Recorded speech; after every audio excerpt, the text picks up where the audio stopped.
Hello बच्चों। Welcome to Daksh coaching classes. अभी तक हमने क्या कहते हैं कि इस मतलब पिछली वीडियो तक भर में हमने क्या कहते हैं जॉइंट्स के बारे में पढ़ लिया था, बोन्स के बारे में पढ़ लिया था। हाँ। और डिफरेंट टाइप्स के क्या कहते हैं कि इवन क्या कहते हैं कि हमने एनाटॉमी, फिजियोलॉजी, काइनेसियोलॉजी इन सब का डेफिनेशन भी पढ़ लिया था। अब हमारा जो नेक्स्ट टॉपिक है उसका जो नाम है वो है क्या कहते हैं कि नेक्स्ट टॉपिक में properties and functions of muscles पढ़ेंगे। क्या पढ़ेंगे? Properties and functions of muscle. तो देखो क्या होता है कि every movement from heart beat to a completing a marathon, यानी कि हम जब क्या कहते हैं कि हमारा हृदय धड़कता है तब से लेकर के क्या कहते हैं कब तक, जब दौड़ना ओड़ना सब तक, इन सब में क्या होता है हमारे मसल का क्या होता है कॉन्ट्रैक्शन और एक्सपेंशन, कॉन्ट्रैक्शन और एक्सपेंशन होता रहता है।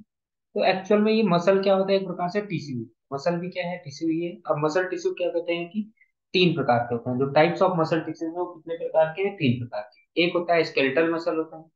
हाँ, नाम से ही पता चलता है स्केलेटल, स्केलेटन वाला। फिर क्या कहते हैं कि स्केलेटल मसल। स्केलेटल मसल के बाद में क्या कहते हैं कौन सा आ जाता है? Smooth muscle. फिर वो आ जाता है कार्डियक मसल। ठीक है, स्केलेटल मसल, स्मूथ मसल और कार्डियक मसल। नाम से ही अगर आपको नाम समझ में आ गया तो सब कुछ। देखो स्केलेटल मतलब स्केलेटन, याद करो कि कहते हैं कि फ्रेमवर्क। हाँ, ये क्या होता है? फ्रेमवर्क होता है। फ्रेमवर्क मतलब ढांचा। ठीक है, यानी कि क्या कहते हैं कि ये skeletal, skeletal muscle comprise 40% of the body weight. यानी कि हमारा जो 40% बॉडी वेट में क्या होगा कि अगर कोई भी एक पर्सन 100 केजी का है, कोई भी एक पर्सन अगर 100 केजी का है तो उसमें 40 केजी जो है वो किससे होगा? स्केलेटल मसल का बना होगा, उसका स्केलेटल मसल होगा उसमें। They are named so because they are attached to skeletal system. अच्छा, ये मसल्स क्या होती है? स्केलेटल सिस्टम से जुड़ी हुई। याद करो स्केलेटल सिस्टम में मैंने बताया था कि कहते हैं कि बोन्स वगैरह होती हैं, बोन्स जॉइंट्स, ये जो लिगामेंट्स वगैरह जो होते हैं वो स्केलेटल सिस्टम के पार्ट हैं। यानी कि जितने भी मसल्स स्केलेटल सिस्टम से जुड़े होंगे उन्हें बोला जाएगा स्केलेटल मसल्स बोला जाता है। ओके, यानी कि स्केलेटल मसल्स किससे ज्वाइंट होते हैं? The they are joint by the, या they are attached to the skeletal system. Okay, they are also called striated muscle. striated muscle इन्हें क्या बोला जाता है? striated muscles बोला जाता है। इन्हें क्या बोला जाता है? striated muscles भी बोला जाता है। as they their striation can be seen when observed under the microscope। जब इनको माइक्रोस्कोप से देखा जाता है तो स्ट्रिएशन का मतलब जस्ट कुछ नहीं होता, लेयर्ड ऐसे लाइंस होंगी, देखो ऐसे होंगी, कुछ डार्क बैंड होंगे इसमें, कुछ कुछ डार्क बैंड होंगे, कुछ नहीं होंगे। तो उसी को जैसे यहाँ पे ऐसे ऐसे डार्क बैंड होंगे, फिर यहाँ पे नहीं होगा, फिर ये डार्क बैंड होगा, फिर ऐसे ऐसे डार्क बैंड होगा, तो इसी को बोल देते हैं स्ट्रिएशंस। ओके, तो इसमें क्या होता है? स्ट्रिएशंस होते हैं। और these muscles are responsible for locomotion. Locomotion का मतलब होता है बॉडी को मूव करना। ठीक है, फेशियल एक्सप्रेशंस जितने भी होते हैं, पॉस्चर्स जो होते हैं, जब हम फोटो खींचते हैं, फोटो खींचते वक्त जो भी पोज दे रहे होते हैं, ये सब किसकी वजह से होता है? किसकी वजह से? स्केलेटल, स्केलेटल मसल की वजह से पॉसिबल होता है, जितने भी बॉडी मूवमेंट। अच्छा, इन्हें क्या कहते हैं? जो स्केलेटल मसल्स होता है इन्हें वॉलेंट्री मसल्स भी बोला जाता है। इन्हें क्या बोला जाता है? वॉलेंट्री मसल्स भी बोला जाता है। ठीक है, क्यों? क्योंकि ये क्या कहते हैं कि इनको हम अपने ब्रेन से कंट्रोल कर सकते हैं। तो इन्हें क्या कहते हैं कि क्या क्या बोल दिया गया? स्ट्रिएटेड मसल्स भी बोल दिया गया, स्ट्रिएटेड मसल्स भी बोल दिया गया, वॉलेंट्री मसल्स भी बोल दिया गया। क्या बोल दिया गया? वॉलेंट्री मसल्स भी बोल दिया गया। ओके, यहाँ तक आपको बात समझ में आ गई होगी। They are also known as voluntary muscles as they are under the conscious control of the brain. यानी क्योंकि ये किसके कंट्रोल में होते हैं? ब्रेन के कंट्रोल में होते हैं। They can contract very rapidly and forcefully, but they also tyre very easily. ये बड़ी जल्दी थक भी जाते हैं। ठीक है, तो ये शॉर्ट पीरियड ऑफ एक्टिविटी के लिए काम आते हैं। फिर अगला आता है स्मूथ मसल। ये स्मूथ मसल का डायग्राम देख लीजिए। स्मूथ मसल क्या होंगे? ये छोटे होंगे, लेकिन ये स्पिंडल शेप्ड होंगे, मतलब ये रॉड शेप्ड नहीं होंगे। ये क्या होंगे? रॉड शेप्ड नहीं होंगी। और ये स्ट्रिएटेड नहीं होंगे, ये स्ट्रिएटेड नहीं होंगे। पहला चीज तो हमें समझ में आ गया कि जो ये स्मूथ मसल्स होते हैं ये स्ट्रिएटेड नहीं होते, दे आर नॉट स्ट्रिएटेड। ठीक ठीक है, ये स्मूथ मसल्स होते हैं, मतलब इनमें कोई डार्क बैंड नहीं होगा, ऐसा बैंड बैंड नहीं होने वाला। ये क्या होते हैं? स्पिंडल शेप होते हैं। क्या होते हैं? स्पिंडल शेप होते हैं। They are also called involuntary muscles, क्योंकि इनके ऊपर किसका कंट्रोल नहीं होता? स्मूथ मसल के ऊपर भी क्या कहते हैं कि हमारा कोई कंट्रोल नहीं होता, हमारे ब्रेन का कोई कंट्रोल नहीं होता, तो ये इनवॉलेंट्री मसल्स होते हैं। ठीक है, तो वॉलेंट्री मसल्स कौन थे? स्केलेटल मसल थे, स्ट्रेटेड थे। और क्या कहते हैं, स्मूथ मसल जो है वो इनवॉलेंट्री हैं, क्योंकि इनके ऊपर इनके जो कॉन्ट्रैक्शन और इनका जो एक्सपेंशन होता है इसके ऊपर हमारा कोई कंट्रोल नहीं है। These muscles contract much more slowly as compare to skeletal muscles. इनका जो कॉन्ट्रैक्शन होता है वो धीरे धीरे, इनका कॉन्ट्रैक्शन स्केलेटल मसल से धीरे होता है। They are found mostly in hollow organs. ये क्या कहते हैं कि जहां जहां खाली स्थान होंगे वहां पे पाए जाएंगे। Stomach, urinary bladder. हाँ, यूरिनरी ब्लैडर क्या कहते हैं कि देखो कोई भी क्या कहते हैं कि व्यक्ति ऐसे होता है कि ऐसे समझ लीजिए कि अब, हाँ, and respiratory passages. Respiratory passage जब हम सांस लेते रहते हैं तो रेस्पिरेटरी पैसेज में भी होता है। अब जैसे क्या कहते हैं कि कोई भी व्यक्ति जो होता है वो अपने क्या कहते हैं कि जैसे अगर किसी भी व्यक्ति को क्या कहते हैं यूरिन करना होता है तो वो अपना कहते नहीं कि 10 मिनट, 15 मिनट, 20 मिनट, 30 मिनट वो रोक लेते हैं यूरिन को। क्यों रोक लेते हैं? क्योंकि वहां पे, सॉरी, हाँ, वो तो उसमें आ जाता है, स्केलेटल में आ जाता है। लेकिन जब नहीं रोक पाते जहाँ पे, जैसे यूरिनरी ब्लैडर मतलब क्या होता है? यूरिन कहाँ पे जाकर के स्टोर होता है, याद करो हमने 10th में पढ़ रखा है। यूरिनरी ब्लैडर का मतलब होता है जहाँ पे यूरिन स्टोर होता है। उस यूरिनरी ब्लैडर में या उस स्टमक में या उस रेस्पिरेटरी पैसेज में कौन से मसल्स होंगे? Smooth muscles. ओके। हाँ, ठीक है। यहाँ तक बात समझ में आ गई अब स्मूथ मसल्स हैं। स्मूथ मसल कहाँ का है? यूरिनरी ब्लैडर में। और ये क्या कहते हैं कि स्मूथ मसल जो होते हैं इन्हीं को मैंने बताया, इन्हें इनवॉलेंट्री, इन पे हमारा कोई कंट्रोल नहीं होता। ठीक है। Smooth muscles are also present in eyes. देखो हमारी आंखों के जो क्या कहते हैं, आंख जो होती है उसके ऊपर भी कोई कंट्रोल नहीं होता। हाँ, ठीक है। Where their function is to change the size of the iris. Iris की जो साइज होती है वो अपने आप चेंज हो जाती है। हाँ, लेंस का जो शेप होता है वो चेंज हो जाता है। हाँ, ठीक है। जब उनको क्या कहते हैं कि जब कोई भी आंख के सामने कुछ भी आता है तो लेंथ वेंथ चेंज हो जाता है। तो या जैसे मान लो हवा, कोई जल्दी से आंख आंख अपने आप बंद हो जाती है, वो सब किसका? वो स्मूथ मसल का एग्जाम्पल है। ओके, यहाँ तक आपको बात समझ में आ गई। अगला आता है कार्डियक मसल। कार्डियक मसल, तो कार्डियक मसल होता है, ये क्या होते हैं? कार्डियक मतलब होता है, ये क्या कहते हैं, हार्ट में होंगे। कहाँ पे होंगे? हार्ट में होंगे, तो इसलिए इनका नाम होता है cardiac muscle. Cardiac muscle are found in the heart where they form walls of the heart. ये क्या होते हैं? हार्ट के वॉल्स को बनाते हैं। They are long and striated. ये लॉन्ग भी होते हैं, स्ट्रिएटेड भी होते हैं। एक बार थोड़ा सा इसका डायग्राम इसका भी आप देख लीजिए। ये है कार्डियक मसल का डायग्राम। एक मिनट, कार्डियक मसल का डायग्राम, एक मिनट। ये ये है कार्डियक मसल का डायग्राम। ये क्या है? लॉन्ग भी होंगे, स्ट्रिएटेड भी होंगे, लॉन्ग भी होंगे, स्ट्रिएटेड भी होंगे। मतलब कि क्या कहते हैं कि ये उसकी जगह स्पिंडल शेप्ड नहीं, बट ये क्या कहते हैं, clearly not as clearly stated at, उतना स्ट्रिएटेड नहीं होंगे जितना क्या कहते हैं कि स्ट्रिएटेड का मतलब होता है उसके ऊपर ऐसा शेप, ऐसे थोड़ा सा ऊपर ऊपरी पार्ट में ऐसे बन जाना, ऐसा नहीं होता। They the rate of contraction of cardiac muscle is increase. देखो कार्डियक मसल का जो रेट होता है, जो कॉन्ट्रेक्शन का, वो क्या कहते हैं कि स्मूथ मसल जितना स्लो भी नहीं होता, स्मूथ मसल जितना स्लो भी नहीं होता, और क्या कहते हैं कि उसके जैसा क्या कहते हैं कि फास्ट भी नहीं होता। क्या नाम है? स्मूथ मसल के अलावा कौन सा एक मसल और बताया था? Skeletal muscle. स्केलेटल मसल के जितना उसका कॉन्ट्रैक्शन फास्ट भी नहीं होता। इतनी बात हमें ध्यान में रखनी है बस। ठीक है। अब यहाँ पे जो इसका जो कंट्रोल होता है ये हमारे कंट्रोल के अंदर में नहीं होता है, ये भी इनवॉलेंट्री, ये भी वॉलेंट्री। हाँ, कार्डियक मसल आर इनवॉलेंट्री। ये क्या होता है? ये भी इनवॉलेंट्री होता है। ये इनवॉलेंट्री इसलिए है क्योंकि इनके ऊपर भी हमारा कोई कंट्रोल नहीं होता है। यहाँ तक आपको बात समझ में आ गई मसल्स के बारे में। अब अगला आ जाता है skeletal properties of skeletal muscles. Skeletal muscles के प्रॉपर्टीज क्या हैं? स्केलेटल मसल्स के क्या कहते हैं कि चार मेजर फंक्शनल प्रॉपर्टी। सबसे पहला, हाँ, एक्साइटेबिलिटी। फिर अगला आता है कॉन्ट्रैक्टिबिलिटी, एक्सटेंसिबिलिटी और इलास्टिसिटी। तो इनके ये चार प्रॉपर्टीज हैं। चार प्रॉपर्टीज को बारे में हम देखते हैं क्या क्या है।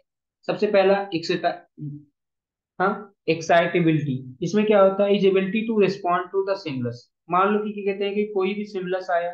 सिमुलस का मतलब जैसे कि हमने क्या कहते हैं साइकोलॉजी में पढ़ रखा है, सिमुलस का मतलब क्या होता है कि जब कोई भी जिसके जैसे मान लो कि क्या कहते हैं कि अगर हमारा शरीर कहीं पे टकराया है, तो एक प्रकार से वो सिमुलस हुआ। जो हम देख रहे हैं, जो हम सुन रहे होते हैं, वो सब सिमुलस ही होता है।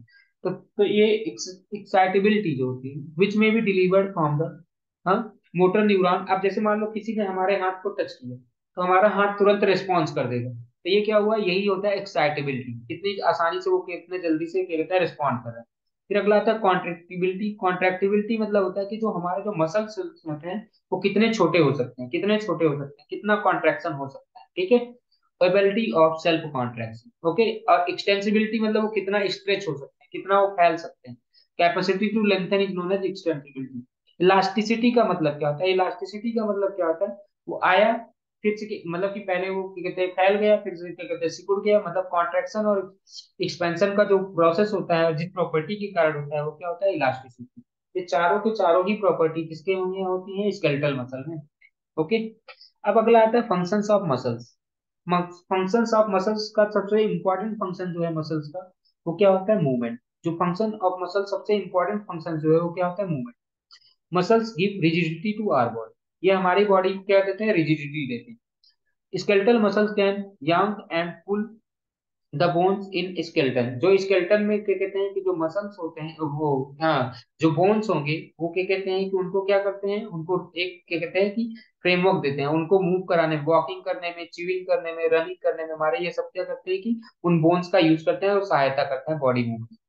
Maintenance of posture. पॉस्चर को मेंटेन, पॉस्चर का मतलब होता है हम कैसे खड़े हैं, कैसे बैठे हैं, कैसे नहीं है। तो इन सब चीजों को क्या कहते हैं कि कौन मेंटेन करता है? ये क्या कहते हैं कि मसल्स। जैसे muscles generate a constant contractile force that allow us to maintain an erect position और पोस्चर विदाउट कॉन्शियस कंट्रोल। यानी कि हम क्या कहते हैं कि ज्यादा ध्यान पे ना रख करके कि एकदम नहीं कि हाँ, एकदम फोकस ना करते हुए भी हम चल लेते हैं, एकदम फोकस ना करते हुए हम खड़े रह लेते हैं कहीं पर भी। तो ये सब किसकी वजह से होता है? ये सब किसकी वजह से होता है? मसल्स की वजह से होता है।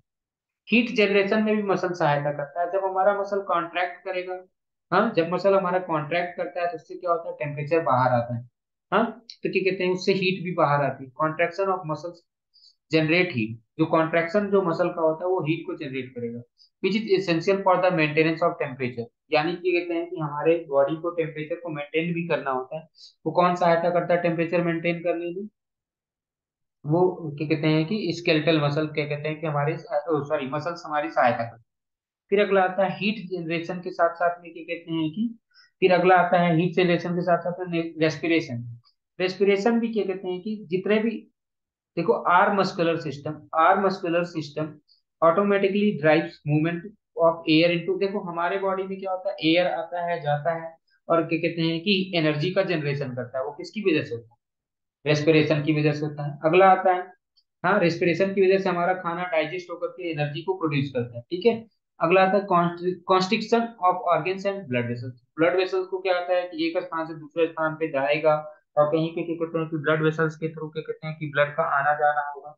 वो सब क्या करता है? कॉन्स्ट्रिक्शन मतलब होता है रोकना, ये सब, ये मतलब, हाँ, रास्ता देना, पाइप देना, ठीक है। Nutrients move through the our digestive tract. देखो हमारे डाइजेस्टिव ट्रैक्ट के थ्रू न्यूट्रिएंट्स जाते हैं। डाइजेस्टिव ट्रैक्ट मतलब वो खाने पीने वाला जो रास्ता हमने पढ़ रखा था क्लास 10th में। Urine is passed out the body. हाँ, यूरिन का सिक्रेशन जो होता है propelled out the glands by contraction of smooth muscle. Smooth muscle का जो कॉन्ट्रैक्शन होता है, इन सब की वजह से भी क्या होता है कि बहुत सारे बॉडी के फंक्शन से परफॉर्म करने में हमारी सहायता कौन करता है? ये सब, ये मसल सहायता करते हैं। Pumping of blood. ब्लड का जो पंपिंग, देखो हमारे ब्लड में क्या कहते हैं कि क्या होता है कि पंपिंग ऑफ ब्लड। लंग्स में क्या कहते हैं? ब्लड होता है, हाँ, lungs, sorry sorry sorry, heart में ब्लड होता है, हाँ, हार्ट में ब्लड होता है, फिर वहां से वो लंग्स में जाता है, वो ऑक्सीजन ऑक्सीजन कैरी करता है। तो ये जो पंपिंग ऑफ ब्लड जो होता है वो सब कहाँ से होता है? वो किस चीज की सहायता से होता है? मसल्स की सहायता से ही होता है। यानी कि मसल के फंक्शन हमारे समझ में आ, ओके। अब क्या कहते हैं कि नेक्स्ट देखते हैं। यहाँ पे देखिए क्या बताया हुआ है कि ग्लूटस मैक्सिमस। लार्जेस्ट मसल हमारे ह्यूमन बॉडी में कौन सी है? लार्जेस्ट मसल हमारी बॉडी में कौन सी है? ये पेपर में पूछा जाता है, तो ये याद कर लो। Gluteus maximus is the largest muscle in the human body as it has job of keeping the trunk of body in erect position. हमारे बॉडी को सीधे रखने में जो कौन सहायता करता है? Gluteus maximus, okay. तो यहाँ तक हमारी बात समझ में आ चुकी है। अब हमारा क्या कहते हैं कि नेक्स्ट टॉपिक आता है structure. Structure and function of respiratory system. अब मसल्स के बारे में हमने पढ़ लिया, मसल्स के बारे में हमने पढ़ लिया, मसल्स के फंक्शन के बारे में पढ़ लिया। Structure and functions of respiratory system. अब ये रेस्पिरेटरी सिस्टम से पहले हमें समझना पड़ेगा रेस्पिरेशन क्या है। रेस्पिरेशन, देखो क्या होता है रेस्पिरेशन में, क्या होता है कि एक होता है इंस्पिरेशन होता है, एक होता है एक्सपिरेशन होता है। इंस्पिरेशन और एक्सपिरेशन का मतलब क्या होता है कि जब देखो रेस्पिरेशन और ब्रीथिंग जो होता था, ब्रीथिंग का मतलब होता है हम जब सांस अंदर की ओर लेते हैं, तो ऐसा कुछ समझ लीजिए। तो यू इनहेल ब्रीथिंग, जब हम क्या कहते हैं कि सांस लेते हैं, तो ड्यूरिंग इंस्पिरेशन, जब हम इंस्पिरेशन के थ्रू क्या करते हैं कि ऑक्सीजन को हम अंदर ले जाते हैं। यू एक्सहेल, हाँ, ब्रीथ आउट कार्बन डाइऑक्साइड, जब हम कार्बन डाइऑक्साइड निकालते हैं तो उसे क्या बोलते हैं, एक्सपिरेशन बोलते हैं। रेस्पिरेशन में क्या क्या होता है, तो पहले तो हमें समझ में आ गया, हाँ, एक्सपिरेशन और इंस्पिरेशन समझ में आ गया। हाँ, इंस्पिरेशन मतलब क्या कहते हैं कि जब ऑक्सीजन को अंदर ले रहे होंगे तो उसे इंस्पिरेशन बोला जाएगा। जब कार्बन डाइऑक्साइड को बाहर निकाल रहे होंगे तो उसे एक्सपिरेशन बोला जाता है। अब अगला आता है ventilation. Ventilation, the movement of air into and out.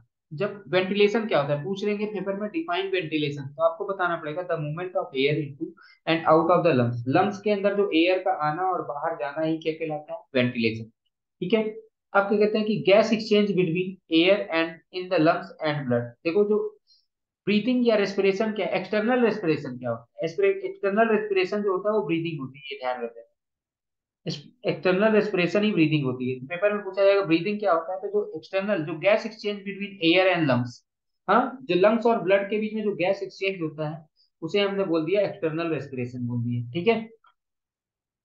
Transport of oxygen and carbon dioxide in blood, इसमें क्या होता है कि जो क्या कहते हैं कि देखो रेस्पिरेशन में ये सारी चीजें होंगी, वेंटिलेशन होगी, रेस्पिरेशन में क्या क्या चीजें होती हैं, रेस्पिरेशन में क्या क्या चीजें होती हैं, रेस्पिरेशन में देखिए क्या क्या चीजें होती हैं, मैं बता देता हूँ। रेस्पिरेशन में सबसे पहला स्टेप जो होता है वो होता है वेंटिलेशन। वेंटिलेशन के बाद में मतलब कि हमारे लंग्स में ब्लड चला गया है ऐसे। फिर क्या कहते हैं कि गैस एक्सचेंज, इसके किसके बीच में होगा, gas exchange between lungs and blood, lungs और ब्लड के बीच में जो क्या कहते हैं कि गैस हो गया उसका एक्सचेंज करते हैं। फिर ट्रांसपोर्ट कर देंगे, ट्रांसपोर्ट कर देते हैं। फिर लास्ट में क्या होता है, इंटरनल इंस्पिरेशन, यानी कि क्या कहते हैं कि आपसे ये चारों पॉइंट्स लिखने पड़ेंगे जब आपसे पूछा जाएगा कि डिफाइन रेस्पिरेशन, तो ये चारों पॉइंट बताना पड़ेगा। रेस्पिरेशन में क्या क्या चीजें होती है, सबसे पहला होता है वेंटिलेशन। वेंटिलेशन का मतलब होता है movement of air into the, हाँ, into and out of the lungs. दूसरा होता है exchange of, gas exchange between air, हाँ, हाँ, लंग्स और ब्लड के बीच में जो गैस का जो एक्सचेंज होता है उसे एक्सटर्नल रेस्पिरेशन भी बोलते हैं। Transport of blood blood blood और क्या कहते हैं मतलब transport of oxygen and carbon dioxide, blood में जो कार्बन डाइऑक्साइड या ऑक्सीजन का जो ट्रांसपोर्ट होता है वो भी रेस्पिरेशन के थ्रू होता है। और गैसेस का जो एक्सचेंज होता है ब्लड और टिश्यूज के बीच में, ब्लड और टिश्यूज के बीच में, जिसको हम इंटरनल रेस्पिरेशन भी, इंस्पिरेशन भी बोलते हैं, वो सब किसकी वजह से होता है, वो सब किसकी वजह से हो रहा है, वो सब क्या कहते हैं कि ये सब रेस्पिरेशन में ही होता है। ठीक है।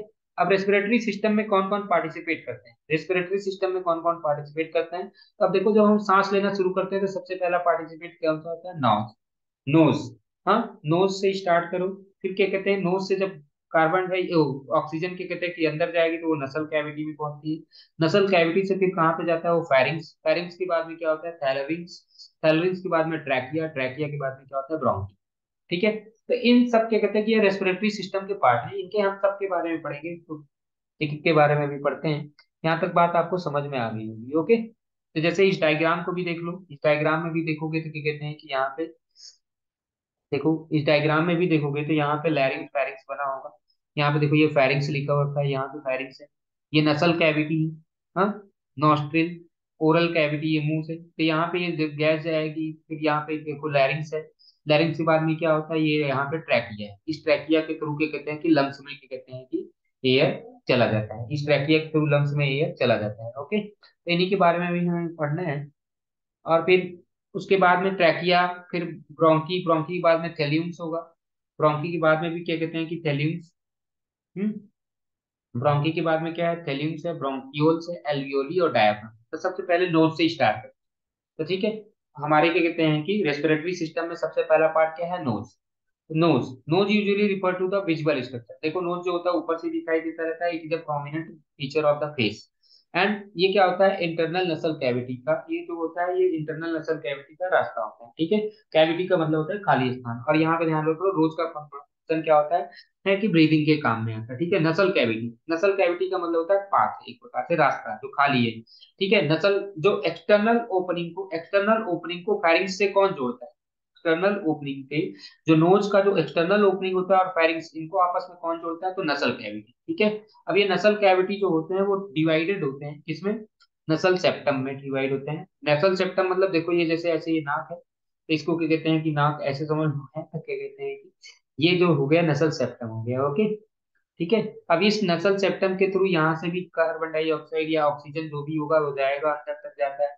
फिर वो यानी कि इस नोज को और यहाँ पे समझ लो कि एक प्रकार से फेरिंग्स है, नोज और फेरिंग्स को जो जोड़ने का जो काम करता है उसे बोला जाता है नसल कैविटी। ओके, तो नसल कैविटी आपको समझ में आ गया। नसल कैविटी पे क्या कहते हैं, नसल सेप्टम होता है, सेप्टम का मतलब दो पार्ट में उसको डिवाइड करना। फिर उसके बाद में हमने बताया था कि अभी हमने बताया नसल कैविटी, नोज और नसल कैविटी किसके किसके, नोज और फेरिंग्स के बीच में आता है। तो फेरिंग्स क्या है, फेरिंग्स जो होता है ये कॉमन पैसेज वे, कॉमन पैसेज वे और बोथ डाइजेस्टिव एंड, यहाँ पे मतलब कि फेरिंग्स का क्या कहते हैं कि डाइजेस्टिव मतलब फेरिंग्स में खाना भी जाता है और गैसेस भी जाती है, फेरिंग्स में खाना भी जाता है गैसेस भी जाती है, ये ध्यान में रखना। तो इसीलिए यहाँ पे लिखा हुआ एक कॉमन पैसेज होता है किसके लिए, डाइजेस्टिव और साथ में रेस्पिरेटरी सिस्टम के लिए, दोनों के लिए ये क्या कहते हैं कि बहुत जरूरी पार्ट होता है। ओके, अब फिर अगला आता है फेरिंग्स। फेरिंग्स भी हमने पढ़ लिया, pharynx can be divided into three reason.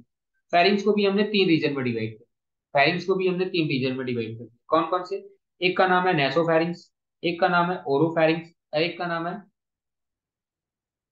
लैरिंगोफेरिंग्स। ठीक है, तो आप सबसे पहले देखते हैं nasopharynx, it is the superior part of the pharynx. Pharynx का जो सबसे ऊपर पार्ट, जो ऊपर वाला जो पार्ट होगा, ये देखो ये फेरिंग्स है। फेरिंग का जो सबसे ऊपर वाला जो पार्ट है उसी को बोला है ये वाला, देखो ये जो ब्लू कलर का बना हुआ है यहाँ जो फेरिंग का जो ऊपर का जो पार्ट है उसे बोला जाता है नैसोफेरिंक्स। नैसोफेरिंक्स ये सुपीरियर पार्ट, सुपीरियर मतलब सबसे ऊपर वाला and it extend from internal layers of the नसल कैविटी। देखो नसल कैविटी से जस्ट पार्ट में होगा और कहाँ से जुड़ा होगा, वुल्वा से जुड़ा होगा, ये नीचे नीचे यहाँ पे वुल्वा होगा उससे जुड़ा होता है। फिर अगला आता है ओरोफेरिंक्स। ओरोफेरिंक्स जो होता है ये क्या कहते हैं कि यहाँ पे ओरो, ओरो मतलब ओरल, ऐसे याद करो ओरल, ओरल का मतलब आपको पता है मुंह। हाँ, ओरल का मतलब क्या होता है, मुंह। तो ओरल, ओरल का क्या मतलब होता है मुंह, तो यहाँ पे oropharynx is passageway for both air and food, यानी ओरोफेरिंक्स में दोनों के दोनों चीजें आती हैं। हाँ, नेसोफेरिंक्स में केवल और केवल एयर होगी, ओके ध्यान रखना। और ओरोफेरिंक्स में क्या कहते हैं कि फूड होंगे और क्या कहते हैं एयर दोनों होगी। इट एक्सटेंड फ्रॉम द उलवेल उल्वा उवालू उवालू से, सॉरी उवुलवा, स्पेलिंग एक मिनट, उबुला, उबुला होता है। उबुला से क्या कहते हैं कि ये कहाँ से, जैसे ये देखो नेसोफेरिंक्स कहाँ पे खत्म हुआ, उबुला पे। तो ये उबुला से शुरू होगा और ये कहाँ तक जाएगा, उबुला से जाएगा और क्या कहते हैं कि एपिग्लॉट तक जाएगा। कहाँ तक जाता है, एपिग्लॉट तक। ठीक है, कहाँ से कहाँ तक जाता है, एपिग्लॉट तक जाता है। यहाँ तक आपको बात समझ में आ गई। थेरोफेरिंक्स is bordered superiorly by nasopharynx. मैंने बताया ऊपर क्या होता है, नेसोफेरिंक्स होता है और क्या कहते हैं कि anteriorly by the oral cavity, और नीचे क्या होता है, इधर क्या होता है, ओरल कैविटी। यहाँ पे ओरल कैविटी होगा और इधर क्या कहते हैं कि ओरोफेरिंक्स के ऊपर क्या कहते हैं कि ये क्या होता है, सुपीरियर नेसोफेरिंक्स होता है। फिर उसके बाद में अगला आता है लैरिंगोफेरिंक्स। लैरिंगोफेरिंक्स क्या होता है, extend from the epiglottis to the lower margin of the larynx. देखो एपिग्लॉटिस से शुरू करो और लोअर मार्जिन ऑफ द, जैसा कि अभी मैंने बताया आपको, सिंपल ऐसे समझा जाए तो सबसे पहले मैंने बताया नेसोफेरिंक्स। क्या था, नेसोफेरिंक्स। नेसोफेरिंक्स शुरू कहाँ से हुआ था, शुरू कहाँ, सबसे ऊपर था। अब ये खत्म कहाँ पे हुआ था, ये खत्म हुआ था उबुला से। कहाँ पे खत्म हुआ था, उबुला, यहाँ पे खत्म हुआ था। उबुला से क्या शुरू हो गया था, उबुला से शुरू हो गया था ओरोफेरिंक्स। क्या शुरू हो गया, ओरोफेरिंक्स शुरू हो गया। ओरोफेरिंक्स कहाँ पे खत्म हुआ, एपिग्लॉटिस पे। कहाँ पे खत्म हुआ, एपिग्लॉटिस पे। एपिग्लॉटिस से फिर क्या शुरू हुआ, लैरिंगोफेरिंक्स, और वो नीचे वाले पार्ट में रहेंगे। It continues to route for ingested material and air. ये क्या कहते हैं, इंजेस्टेड मटेरियल मतलब जो हम खाना वाना खाते हैं या जो एयर होता है, its inferior end where digestive and respiratory system diverse. फिर क्या होता है, ये अंदर दो पार्ट में अलग हो जाता है। अंदर दो पार्ट में अलग हो जाते हैं मतलब एक रेस्पिरेटरी पार्ट में चला जाएगा, एक डाइजेस्टिव पार्ट में चला जाएगा। रेस्पिरेटरी मतलब एक सांस वाले, सांस के लिए जो जाता है रास्ता, और एक दूसरा क्या होता है कि जो खाना लेकर के जाता है। तो ये दोनों का अलग अलग पाथ बना देगा। ओके, अब जब फेरिंग्स खत्म हो जाता है फिर उसके बाद में क्या आ जाता है, लैरिंग्स। फेरिंग्स के बाद में क्या आएगा, लैरिंग्स। ठीक है। फेरिंग्स दोनों के लिए काम में आता था, अब लैरिंग्स की बात करते हैं। लैरिंग्स क्या होता है, larynx, the larynx consist of outer casting of 9 cartilage. इसमें क्या होते हैं, कार्टिलेजेस होते हैं that are connected to the each other by muscles and ligaments. It is known as voice box. जो लैरिंग्स जो होता है एक प्रकार से ये बोलने में सहायता करता है, वॉइस बॉक्स होता है हमारा। ठीक है। फिर अगला आता है ट्रैकिया। ट्रैकिया जो होता है ये विंड पाइप होता है। ट्रैकिया एक प्रकार से क्या होती है, विंड पाइप। इसी में आकर के समझ लो फेरिंग्स मिला रहता है। It is a membranes tissue. ये किससे बना होता है, मेम्ब्रेनस ट्यूब, मेम्ब्रेन से बना होता है। That consist of connective tissue, हाँ, एंड स्मूथ मसल्स। इसमें क्या होते हैं, स्मूथ मसल्स भी होते हैं। ट्रैकिया में बस इतना आप ध्यान रख लो, एक प्रकार से विंड पाइप। ओके। जो क्या कहते हैं कि एयर का ट्रांसफर करती है कहाँ पे, ब्रोंकी। ब्रोंकी। अब ये ब्रोंकी क्या होते हैं और ब्रोंकियोल्स क्या होते हैं, अब इनके बारे में। The trachea divides into the left. अब ये जो ट्रैकिया होगा ये दो पार्ट में ऐसे डिवाइड होगा। ये ट्रैकिया जो होगा वो दो पार्ट में ऐसे डिवाइड होगा। ठीक है। Like other conducting zones of the structure. और क्या कहते हैं कि इट, हाँ ठीक है, trachea divides into left and right. हाँ, राइट प्राइमरी ब्रोंकी। ठीक है, ये दो पार्ट में अलग अलग ऐसे हो जाए। देखो यहाँ पे इस डायग्राम में देखा जाए, ऊपर वाले डायग्राम में ये देखो, जैसे कि कहते हैं कि यहाँ पे जो ट्रैकिया आएगा ना, ये यहाँ पे,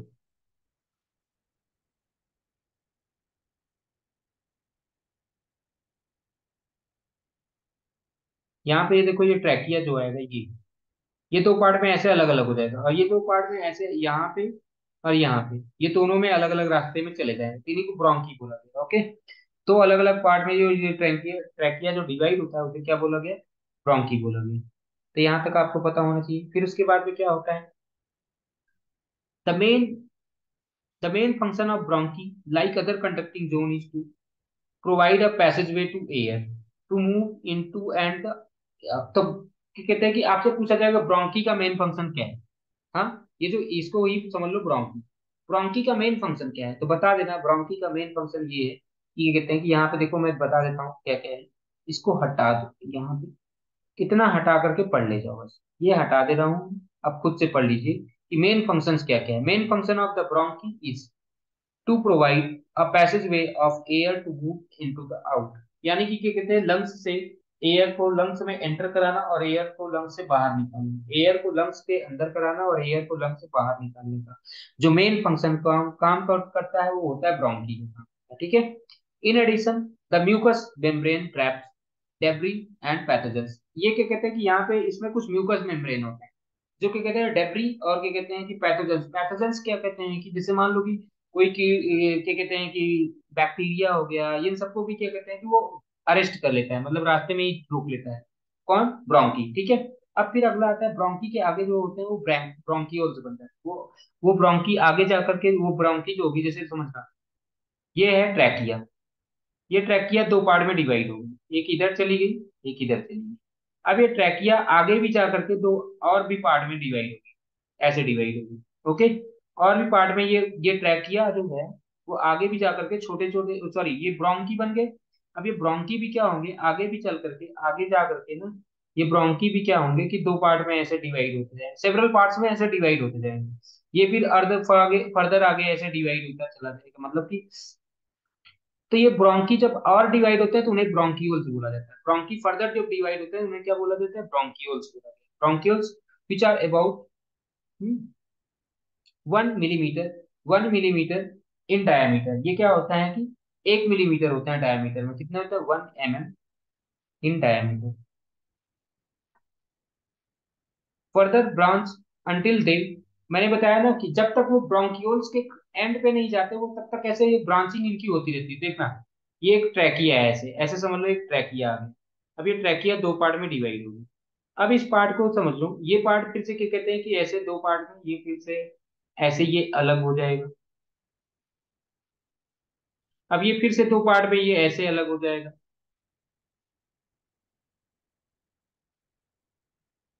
और ये फर्दर ऐसे डिवाइड होते रहते हैं। तो ये जो फर्दर ऐसे दोनों साइड में डिवाइड होते रहेंगे तो इन्हें ब्रोंक्यूल्स बोला जाता है। ये दो मेन जो थे इन्हें ब्रोंकी बोला गया। ब्रोंकी देखो ऊपर वाले डायग्राम में शायद मैंने थोड़ा सा कुछ गलत बता दिया क्या, तो देखो ये ब्रोंकी ये नहीं होते, ब्रोंकी जो होंगे वो मैं बता रहा हूँ, ये ब्रोंकी, ये जो कलर है ये नहीं है ब्रोंकी, एक्चुअल में ये है जो ये पाइप अलग से इधर कट गई इधर कट गई, ये दोनों ही ब्रोंकी, ठीक है। वो जो जो पाइप जैसा था वो दोनों ही क्या होते हैं, ब्रोंकी होते हैं। फिर ब्रोंक्यूल्स वो धीरे धीरे बन जाएंगे। ब्रोंक्यूल्स क्या करते हैं, ये गैस एक्सचेंज करने में सहायता करते हैं। गैस एक्सचेंज मतलब कि गैस को एक्सचेंज करने में ये सहायता करते हैं। There are more than 1000 terminal bronchioles in each lungs.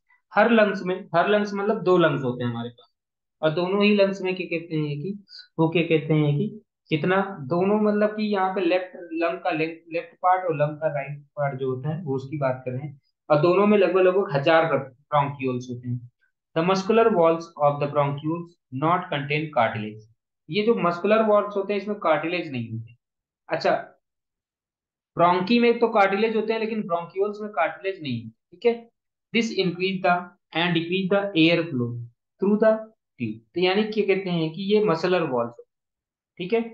अब देखना, यहाँ पे समझने वाली बात क्या है कि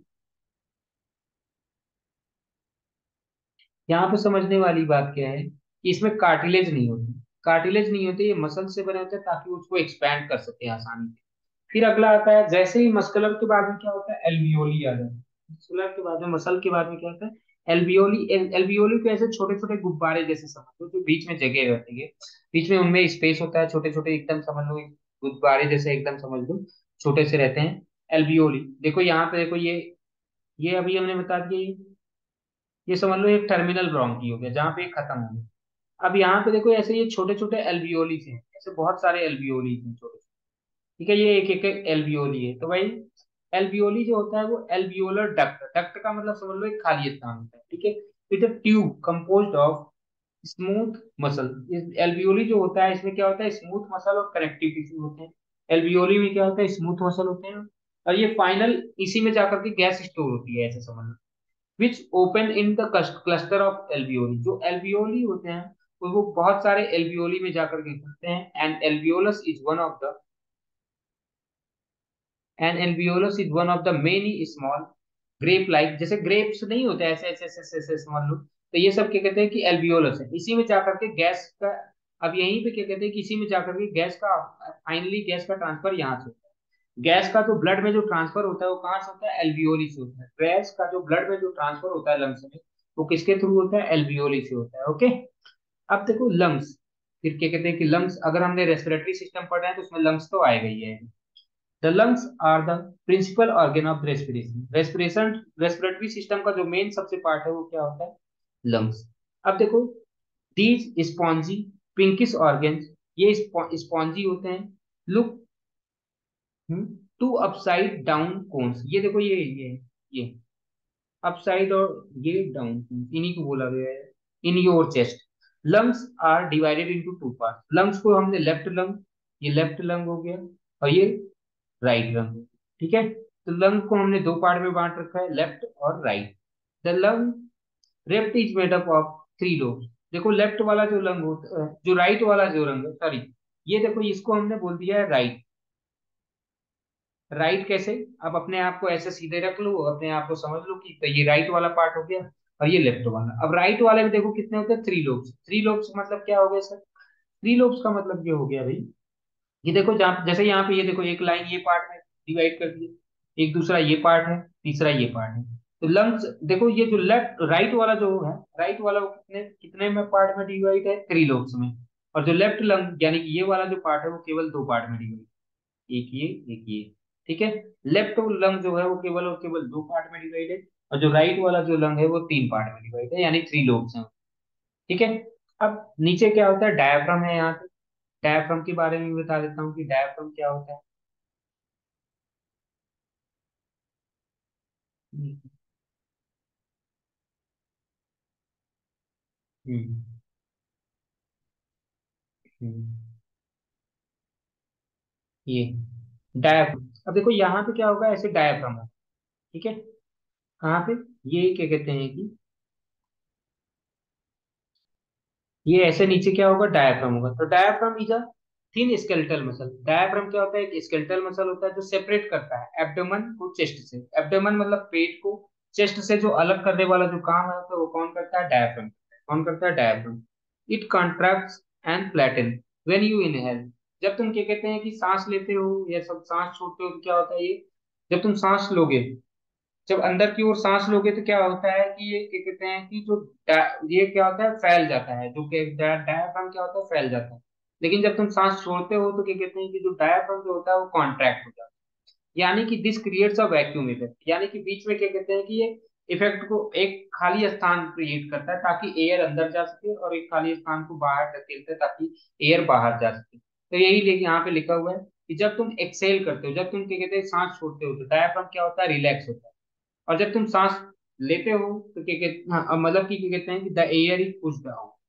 हाँ, जब ऑफ द लंग्स, यानी कि जब तुम डायफ्राम डायाफ्राम को रिलैक्स करोगे तो फिर क्या होगा कि हम, इसका मतलब क्या हो रहा है कि हम सांस छोड़ने की कोशिश कर रहे हैं। ठीक है, तो यहाँ तक आपको बात समझ में आ गई होगी। तो यहाँ पे अभी हमने पढ़ लिया मसल और रेस्पिरेटरी सिस्टम। अब हम नेक्स्ट वीडियो में पढ़ेंगे सर्कुलेटरी सिस्टम और इक्विलिब्रियम। ओके, तो यहाँ तक उम्मीद करता हूँ आपको समझ में आ गया हो।